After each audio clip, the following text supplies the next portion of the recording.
Welcome back to Alexander's Greek Kitchen. Back on popular demand, I've been asked on how do I make my garlic sauce. So, since I have some co-conspirators on YouTube that like to cook and they ask me all kinds of questions, I figured why not add a video so they can see how I do it. I've taken 2 of these whole cloves that I got of garlic like this, and I peeled them down so that you can get all the ears nice and freshly cut. And then what I'm going to do with this is I'm just going to chop these in big size chunks, because when I use my pestle and mortar, it'll make it easier for them to be mulched down into a pulp. You don't have to make them real small. You're not dicing. You're just cutting them into smaller chunks so that when you make your mulch, you don't have long, stringy garlic in there. You'll have small, stringy garlic, which is going to be very, very tasty and very good. So, sea salt. About a tablespoon, if you want to be exact. I don't. I just kind of put it on top. Your garlic is in the bowl. Pestle. This is all you do. You sit here and you grind up nice and slow. You work it, you work it, you work it. It takes about, sometimes 5 to 10 minutes to sit here and mash up your garlic. Once you get it going, the juices all get mushy and it makes a nice, very pasty style mixture. Oh, the smell is just incredible. Just bending my nose. I'm salivating as we speak. The salt you put in order to preserve the garlic, and the garlic itself is one hell of a preservative. It preserves everything in your body. I put this on almost everything I cook except the peanut butter and jelly sandwich. It's user-friendly. When you take your garlic mixture and you pour it over greens and then you saute your greens, it really evenly distributes over everything. So it makes it real nice. We are getting good progress out of this. This takes a little while to chop, chop, chop, mulch down. I'll give you a little look. That's what it looks like as you're going.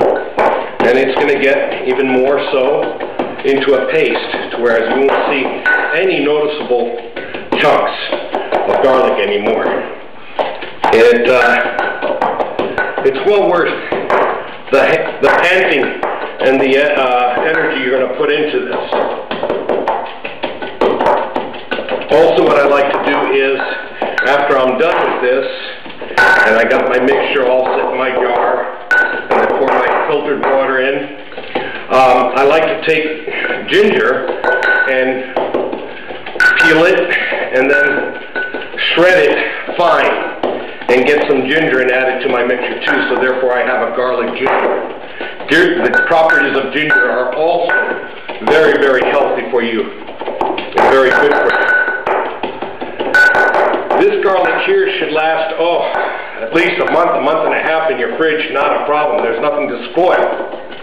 So, if it lasts anybody longer than a week and a half, then they're not using it. And I use it. And boy, I could put 1 or 2 tablespoons on everything I cook, and it just, sometimes 3 or 4, and it's however much garlic you can stand to eat. It gives a wonderful taste. Everything. Oh, here we go. Now we're starting to get to whereas it has gotten very down and mushy into a nice mush. And I don't stop. I keep going until I feel it's completely emulsified into a paste. And that's just up to you, because how much you mash it is totally up to you. I know all we're doing is making a lot of noise, but the end result is really wonderful. We shall serve no garlic before it's time.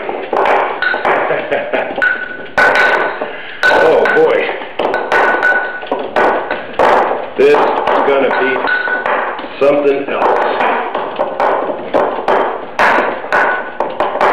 Oh, it's nice and into a nice taste. It's even getting more and more mushed. There's no amount of time you can spend on how much you can do this. It's to your taste on how mushy and how down to a fine puree do you want to do your garlic.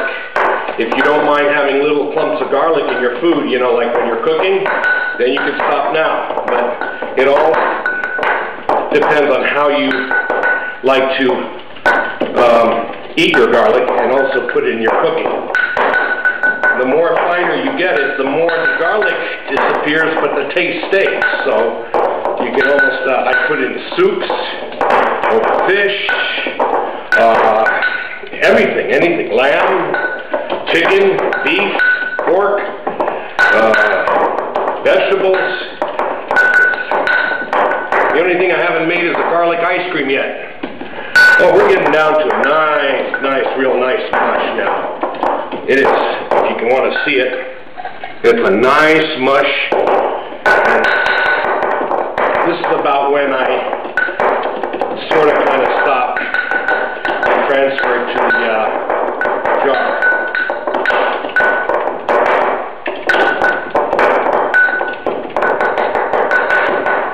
Oh yeah, very nice.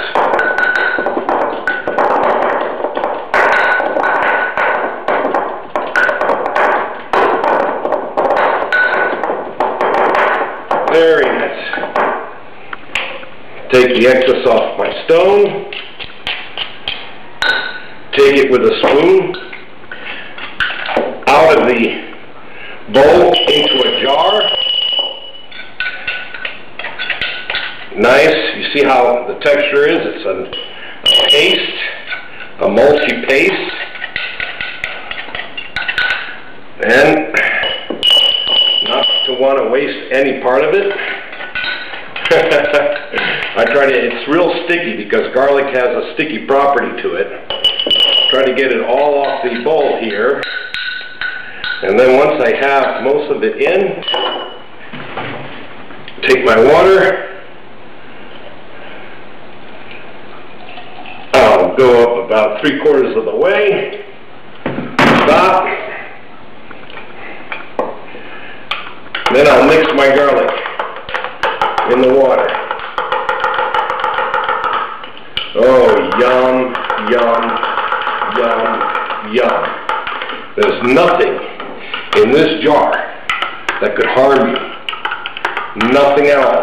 It's a jar of complete health. Now your garlic mixture is nice and ready. You can even take a spoonful. Oh, Lordy Lord. Oh, perfect, perfect, perfect. The cap goes on, and you put this in your refrigerator, and you use it at your leisure. If it gets too low in water, because you're using the juices, pour a little bit more water back in. When it gets too low on garlic, mash some more garlic, put it in here with salt, and add more water. And keep this rejuvenating in your fridge, or keep going in your fridge, and you will have it for all your meals. Well, folks, I'm going to have to make something with garlic right now because, man, that taste just gave me a whole bunch of ideas. Thank you for watching. Oreksi and stiv, which means to your health.